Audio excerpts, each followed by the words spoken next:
We are just over a week away from the March primary, and the candidates for Sacramento mayor are busy making their case to Sacramento voters. All week, we will have the candidates in studio talking with me to discuss their campaigns. So tonight, we start with former Sacramento City Council member and current mayoral candidate Steve Hansen. Hansen served on the City Council from 2012 to 2020.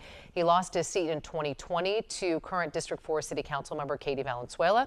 So if elected, Hansen would be the first openly LGBTQ plus mayor in Sacramento, and mayoral candidate Steve Hansen joining us now live in studio for a conversation. Steve, thanks for being with us again. Hi, Nikki. Nice to see you.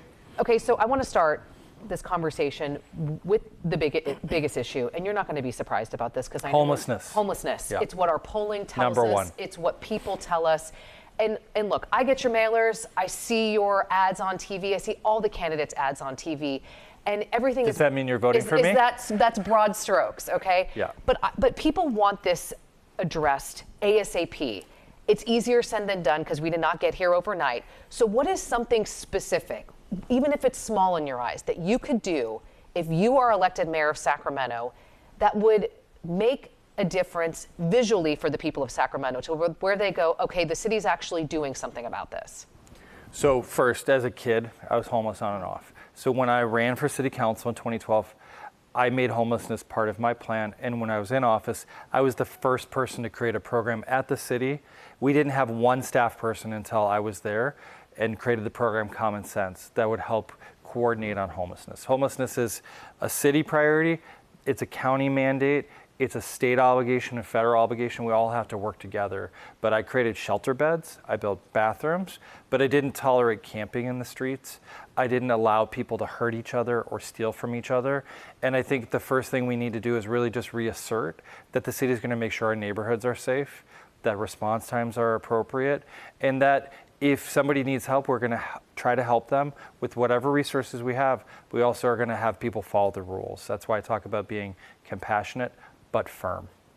So would that be, I mean, you mentioned camping. Is that, I mean, what could you do as mayor to, I mean, first of all, is it appropriate? I mean, some elected officials think it's okay to allow people to camp because we don't have the facilities.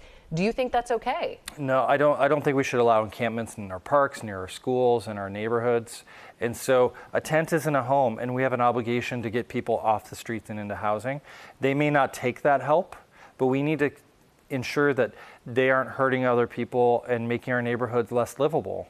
And so that is something that we need to do to regain the trust of the public immediately, is to better assert the balance between what our neighborhoods need and what people who might be unsheltered need. So does that mean empowering law enforcement more, bringing them into this? Because I know that it's all of the above. It's all, I mean, the city, we don't run a homelessness department. Mm-hmm. We are funded for police, fire, park workers, street repair, stuff like that. And we know we have a city budget deficit. So we have to be smarter with what we have. And the city's spending tens of millions of dollars a year with very unsure outputs. The outcomes that we're seeing, the public's just not happy. We need our state and federal partners to do their share. We need the county, who's the lead agency on homelessness, to be working with us hand in hand. And right now, I think the county's really turned a corner. They're building safe stay sites with tiny home communities. And that's a place to stabilize people before they can be housed. Prop 1 that's on the ballot with me should be voted for. It'll help create potentially 20,000 new shelter beds, psych beds, and Care Court, which is already in place, is another tool. We have to use all the tools that we have to help people, because homelessness is one word for 1,000 problems. Mm-hmm. We have to prevent people from falling into homelessness. We have to intervene in their lives if they're on the streets. And we also have to enforce the law. Prevention, intervention, enforcement. Those are the three pillars of my plan. And I also, too, maybe you have this same perspective as well, that you talked about gaining trust with the community again. And this, the issue of homelessness is something that happens in cities large and small, not just in California, but all across the country. And it really has, our leaders have been crippled by this, because it just seems like fixing it is unattainable. So in terms of what can happen here in the city of Sacramento, you talked about Prop 1, and the state of California has spent billions of dollars on this problem. What commitment can you make to the voters at home that if more funding is secured, that you have the right plan to fix this. It's not about more funding. It's about making sure that what we're doing is evidence-based, that we're focused on helping people, but also making sure we keep the community safe. San Francisco's homelessness numbers have gone down, while ours have skyrocketed. And so sometimes it's us.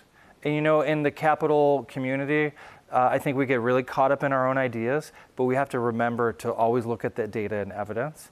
And right now, I think that our city is floundering because we're one of the few places in our region that's doing something, but we also have tolerated bad behavior more than others. So we have to balance that out. Build affordable housing, make sure we restaff our police department, because right now we're 100 officers short of where we should be, staffed below the Great Recession. But ultimately for our population, we should have another 400 officers. I'm talking about getting back to 200 more so that we can staff our traffic enforcement unit.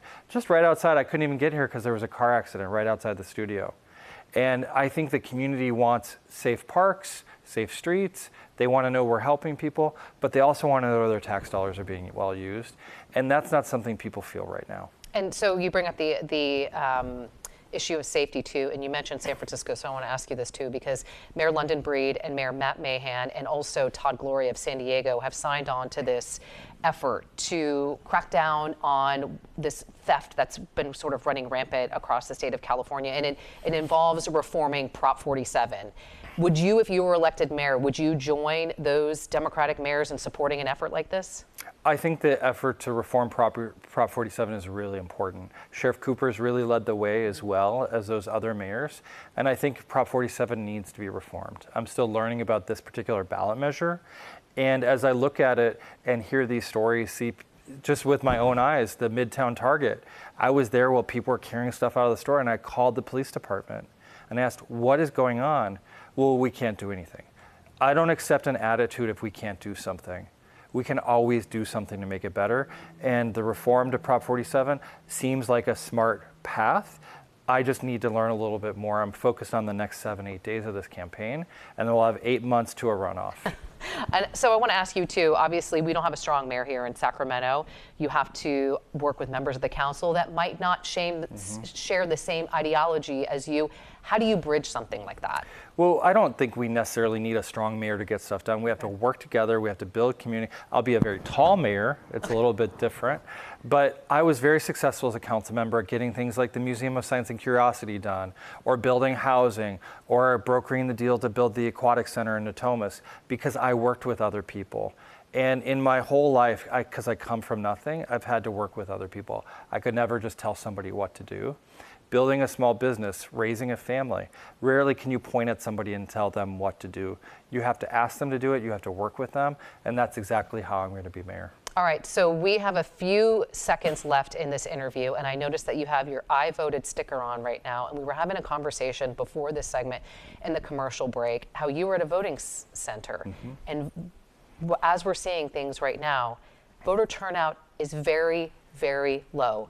And I know you hear from constituents, I hear from people. Make a pitch. I mean, you have to get out there and make your voice heard if you want to see change, right? Absolutely. We have all an obligation to vote, and to vote our conscience. I would love to earn people's vote, to be your next mayor, to fight for Sacramento. But whatever you do, vote. I used to run this particular precinct when it was just the old voting system, and it was one of the busiest in the entire county. Not one person during the lunch hour came in to vote. A couple of people dropped their ballots, but that was it. Normally see hundreds of people there. And so I'm really scared that people just aren't showing up. They're not excited about the presidential election or the US Senate race, but our city's future is on the line.